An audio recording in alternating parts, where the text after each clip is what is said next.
Honors U.S. students, so let's talk about why the Articles of Confederation failed.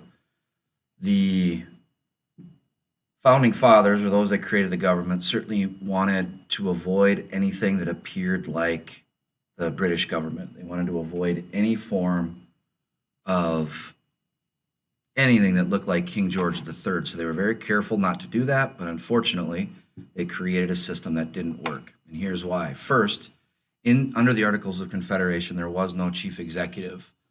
They didn't have any leadership as a result, and there wasn't one person that could, at least in theory, kind of drive the ship and turn it into a direction that was meaningful. So without any leadership, it was awfully difficult to have a functioning government.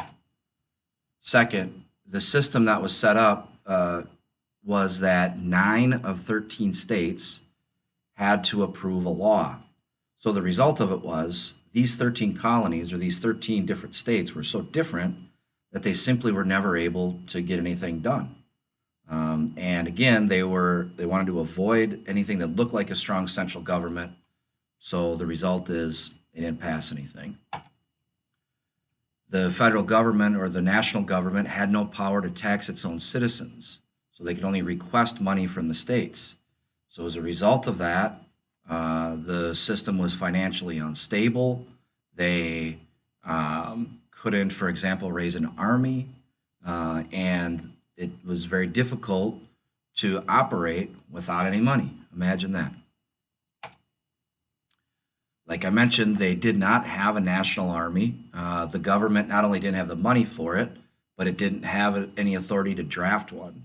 So again, they were fearful of anything that looked like the Redcoats or anything that looked like the British.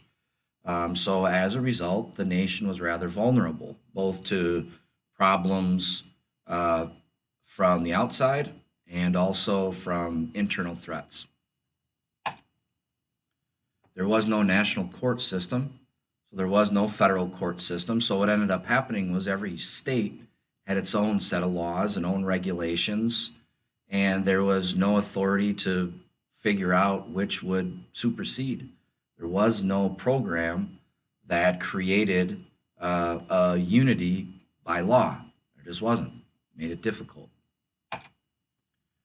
In order to fix this, all 13 colonies, or all 13 states, had to agree to it.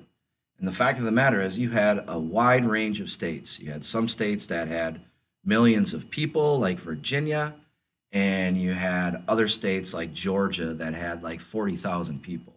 So you have really varying, populations within states, and they all had different goals. It was impossible for all 13 states to agree on anything. The other problem is, after the American Revolution, the government was in debt. They had to pay the Continental Army, and they simply couldn't do it because they couldn't raise any money.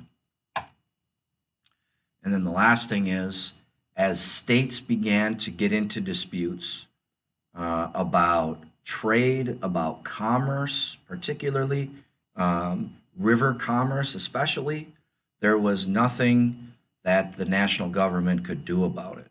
So the bottom line is, by the end of 1786, after Shays' Rebellion, it became pretty clear that the system of government that they had originally established, it wasn't going to work, and they would need something different. And that's why they met in Philadelphia to draft the Constitution.